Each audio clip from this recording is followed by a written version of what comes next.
Hello sir, hi. ഇപ്പോഴേ light driver വേക്കൻസിയിൽ പുറത്തു പോകാൻ പറ്റുന്ന എന്തെങ്കിലും നല്ല ഓപ്ഷൻ ഉണ്ടോ?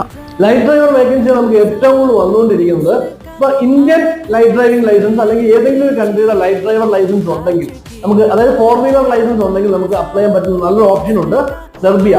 സെർബിയയിലേക്ക് നമുക്കിപ്പോൾ വരുന്നത് ട്രാക്ടർ ഡ്രൈവർ ആണ്. അതായത് ഇന്ത്യൻ ലൈസൻസ് ഉള്ള ലൈറ്റ് ഡ്രൈവിംഗ് ലൈസൻസ് ഉള്ളവർക്ക് ഈസി ആയിട്ട് ചെയ്യാൻ പറ്റുന്ന ഒരു ഓപ്ഷനാണ് സെർബിയ. സെർബിയ യൂറോപ്യൻ കൺട്രിയാണ്. 100% വിസ അപ്രൂവൽ കിട്ടും എന്നുള്ളതാണ് ഈ ഒരു ജോബിന്റെ പ്രത്യേകത. അപ്പൊ നിങ്ങൾക്ക് ഏതെങ്കിലും കൺട്രിയുടെ ലൈറ്റ് ഡ്രൈവിംഗ് ലൈസൻസ്, 4-വീലർ ലൈസൻസ് ഉണ്ടെങ്കിൽ ഉടൻ തന്നെ നമ്മൾ ലോകം മിഡിൽ ഈസ്റ്റ് സ്ക്രീനിൽ കാണുന്ന നമ്പറിലേക്ക് വിളിക്കുക. ഇത് വളരെ ലിമിറ്റഡ് വേക്കൻസിയാണ്. ഇത് ഇന്നോ നാളെ 2 ദിവസം കൊണ്ട് ഫിൽ ആവും. കാരണം നമുക്ക് 100% വിസ അപ്രൂവൽ കിട്ടുന്നത് കൊണ്ട് തന്നെ ഈ വേക്കൻസിക്ക് എത്രത്തോളം ഡിമാൻഡ് ഉണ്ട്. അപ്പൊ നിങ്ങൾക്ക് ഇത് താല്പര്യം ഉണ്ടെങ്കിൽ ദയവായിട്ട് നമ്മൾ സ്ക്രീനിൽ കാണുന്ന നമ്പറിൽ ഉടൻ തന്നെ വിളിക്കുക. നമുക്ക് സാധാരണ 4-വീലർ കാർ ഓടിച്ച് എക്സ്പീരിയൻസ് ഉള്ളവർക്ക് മാനേജ് ചെയ്യാൻ പറ്റുന്ന